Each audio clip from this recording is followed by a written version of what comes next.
इसी भारत में 33 करोड़ देवी देवता हैं। इसी भारत के हर चौक चौराहे पर कहीं हनुमान जी गदा लेकर खड़े हैं, किसी चौक चौराहे पर शिव जी त्रिशूल लेकर खड़े हैं, इसी भारत के कोने कोने में कहीं राम जी धनुष बाण लेकर खड़े हैं, कहीं विष्णु जी सुदर्शन चक्र लेकर खड़े हैं, कहीं मां दुर्गा आठों भुजाओं में हथियार लेकर खड़े हैं, कहीं इसी भारत के धरती पर हर जगह कहीं लक्ष्मी जी खड़ी हैं, धन बरसा रही हैं, कहीं श्री गणेश खड़े हैं, रिद्धि सिद्धि दे रहे हैं। फिर भी आपको पता है ये भारत दुनिया में सबसे ज्यादा दरिद्र क्यों है? जिस भारत की धरती में लक्ष्मी विराजमान हो, जिस भारत की धरती में गणेश जी विराजमान हो, उस भारत में गरीबी क्यों है भाई? अमेरिका, रूस, फ्रांस, जापान जैसे देश जो लक्ष्मी गणेश को जानता भी नहीं है, वहां धन का खजाना गड़ा है, और जो भारत कहता है वो हमारे देवी देवता हैं, वो दरिद्र बना खड़ा है। जो भारत कहता है कि ब्रह्मा जी हमारे यहां पैदा हुए, बल्कि ब्रह्मा जी ने सृष्टि को जन्म दिया, जो भारत कहता है विष्णु जी हमारे घर में हुए, जो भारत कहता है शिव जी हमारे घर में हुए। शिव जी मतलब संपूर्ण सृष्टि को नाश करने वाला महाकाल। जो महाकाल भारत की धरती में जन्म लिया, उस भारत को एक छोटा सा पाकिस्तान कितने जख्म दे रहा है, वो शिव जी कहां सो रहा है? आज जो भारत की सीमाओं की हालत है, आज जो पाकिस्तान आतंकवादी भेज भेज कर हमारे सैनिकों की हत्या कर रहा है, वो सैनिक आपकी ही कोई पुत्र है, कोई भाई है, कोई आपका ही सगा संबंधी है, जो उस बॉर्डर पर खड़ा है। किसी भगवान के भीतर ये करुणा क्यों नहीं जगती कि मैं अपने लाल को घर भेज दूं? और हनुमान जी ये क्यों नहीं कहते कि मैं गदा लेकर भारत पाकिस्तान बॉर्डर पर एक बार खड़ा हो जाऊं और एक ही गदा में पाकिस्तान को परलोक सिधार दूं? क्यों हमारी सेना को मरना पड़ रहा है? क्यों हमारे भारत के जवानों को शहीद होना पड़ रहा है? शिवजी क्यों?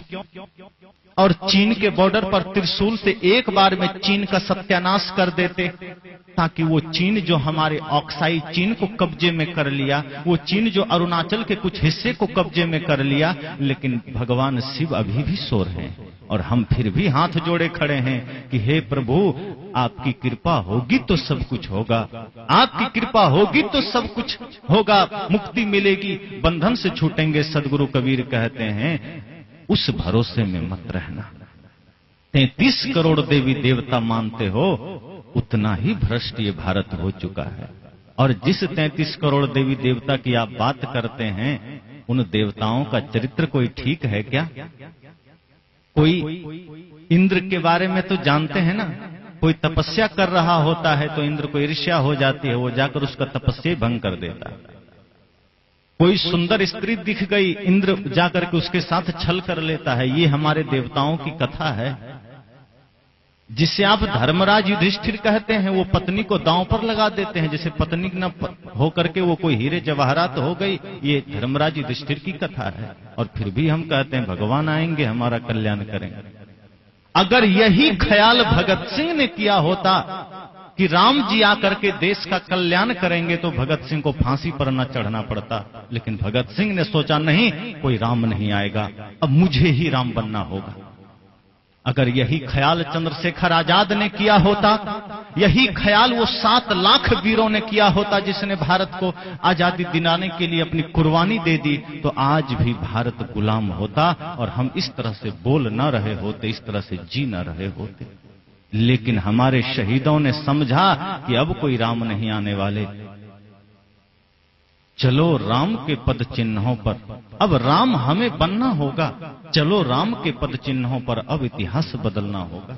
अब तो राम स्वयं बनो, अब तो लक्ष्मण स्वयं बनो, अब तो वो शक्ति स्वयं में जगाओ जो सदगुरु कबीर कहते हैं कि तेरा साईं तुझ में जाग सके तो जाग, किसकी आशा करते? और बाहर की आशा कब तक काम करेगी? दूसरे की आशा पर कब तक चलोगे?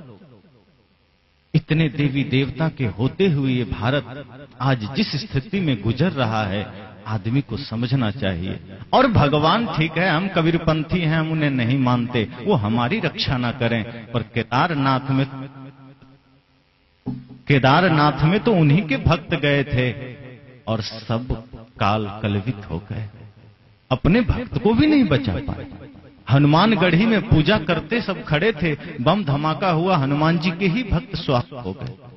अरे हम उनका विरोध करते हैं, हम उनको नहीं मानते हैं, कबीरपंथी को कुछ हो जाए तो बात समझ में आती है, उनके ही भक्त प्राण गंवा रहे हैं। एक तरफ से आप देखिए, जिस जम्मू कश्मीर की हालत इतनी खराब है, वहीं अमरनाथ है, वहीं उधर ही वैष्णव देवी है, शिव जी का बहुत बड़ा तीर्थ अमरनाथ उसी जम्मू कश्मीर में है। लेकिन वो जम्मू कश्मीर आज सबसे ज्यादा असुरक्षित है। जिस देश में इतने सारे भगवान हों, जिस देश के एक एक घर में इतने सारे भगवान हों, वो देश इतना कंगाल कैसे हो सकता है? हमें सोचना होगा। जिन महापुरुषों ने हमें जगाने का प्रयास किया, जिन संतों ने हमें जगाने का प्रयास किया, हमने उन्हें ध्यान ही नहीं दिया। कभी इसी धरती पर महात्मा बुद्ध आकर के हमें झकझोरते हैं कि बाहर किधर दृष्टि डाल रहे हो, अपदीप, अपने भीतर की शक्ति को जगाओ, अपने भीतर के प्रकाश को जगाओ। अत्ता ही अत्तनो नाथो को नाथो परोसिया। बुद्ध ने कहा, आत्मा ही आत्मा का स्वामी है, आत्मा का दूसरा स्वामी कौन हो सकता? लेकिन बुद्ध की बात हमें पसंद नहीं आई। महावीर आकर कहते हैं कि तुम परमात्मा हो, उनकी बात हमें पसंद नहीं आई। सदगुरु कबीर कहते हैं कि तू ही परमात्मा है, उनकी भी बात हमें पसंद नहीं आई। अगर सदगुरु कबीर की बात पसंद आ जाती, बुद्ध की बात पसंद आ जाती, तो ये भारत आज इतना निकम्मा नहीं होता। भारत जो कंगाल है, आज भारत जो गरीब, इसका कारण यही भगवानवाद है, जो आदमी को निकम्मा बना दिया। तो कोई मेहनत करना भी चाहता है तो ये तथाकथित धर्मगुरु कहते हैं, अरे कुछ करने की आवश्यकता नहीं, बस एक बार भगवान का नाम ले लो, काम बन जाएगा, और वो आदमी निकम्मा हो जाता है। जो कुछ करना भी चाहता है, ये भगवानवाद की जो बातें हैं, उसको निकम्मा बना देती। सदगुरु कबीर व्यक्ति को कर्मठ बनाते हैं। महात्मा बुद्ध ने व्यक्ति को कर्मठ बनाने की चेष्टा की, पुरुषार्थवादी बनाने की चेष्टा की, कि बिना आपके किए कुछ नहीं होगा, और बाहर कोई परमात्मा, कोई भगवान आपकी सुरक्षा नहीं कर सकता। आप गलत करते हैं, उसकी सजा आपको मिलेगी। आपने गलत किया है, उसका दंड आपको भुगतना होगा। कोई भगवान के मंदिर में जाकर माफी मांगने से वो सजा कम नहीं होगी। लेकिन हमारी साधना चलती है मंदिरों में, और बड़े जोरों से चलती है।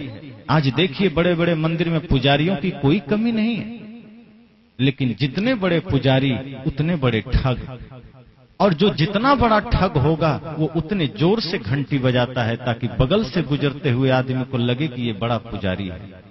जो पुजारी होगा वो दूसरों को दिखाने के लिए घंटी थोड़े बजाएगा। जब कोई नहीं होता है तो वही आदमी धीरे धीरे ओम नमः शिवाय बोलता है।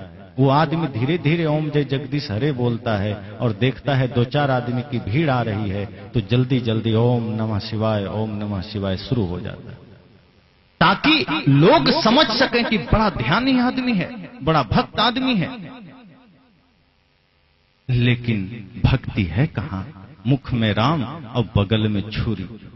सदगुरु संत कहते हैं, ऐसे लोग तो उस तरह से होते हैं जो मुख पर तो बड़े ज्ञान की बातें होगी, बड़े ध्यान की बातें होगी, बड़े साधना की बातें होगी, और भीतर सपनी की तरह कपट कतरनी चलती रहती है।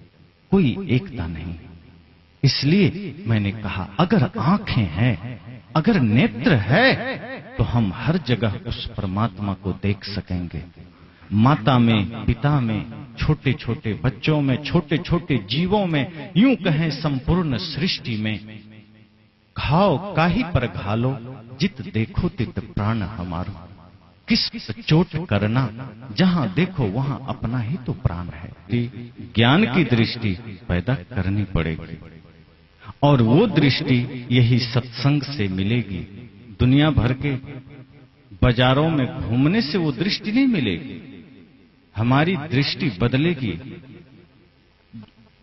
जो वर्तमान हमारी दृष्टि है, जिस दृष्टि से हम जगत को देखते हैं, जो जगत हमें बड़ा ही सुंदर रमणीय लगता है, प्यारा लगता है, उस जगत में जब हम थोड़ी सी दृष्टि का अंतर करेंगे तो उसी जगत की सच्चाई का बोध हमें होगा।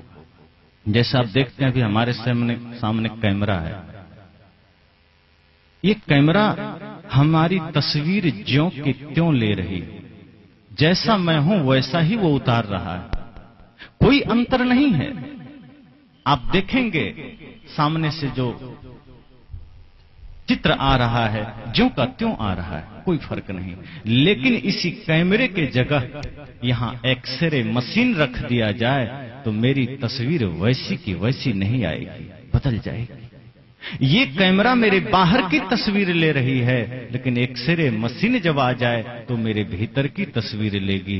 इसी तरह से ये जो आंख है ये बाहर जगत को देखती है, लेकिन ज्ञान और विवेक की जो आंख है वो जगत की सच्चाई को देखती है। इसलिए वो आंख, वो दृष्टि आवश्यक है, और वो दृष्टि संतों के संग, वो दृष्टि गुरुजनों के संग। इसलिए सत्संग आवश्यक है, इसलिए ज्ञान आवश्यक है। और वो सत्संग, वो ज्ञान एक क्षण के लिए नहीं, 2 घंटे के लिए नहीं, 5 मिनट के लिए नहीं, वो सत्संग तो हमारे सांसों में बस जाए, वो ध्यान तो हमारे सांसों में बस जाए। ऐसा नहीं कि 2 घंटे सत्संग किया और हो गया, ऐसा नहीं कि 1 घंटा ध्यान किया और हो गया। उठत बैठत कबहू न छूटी, ऐसी तारी लागी। सदगुरु कबीर कहते हैं सांसों में वो सत्संग समा जाए, ध्यान समा जाए सांसों में। कोई आदमी ये नहीं कहता कि मेरे पास टाइम नहीं है, मैं सांस बाद में लूंगा। कोई ऐसा कहता है क्या? कह ही नहीं सकता। सांसें आ रही है, जा रही है, अखंड धारा की तरह।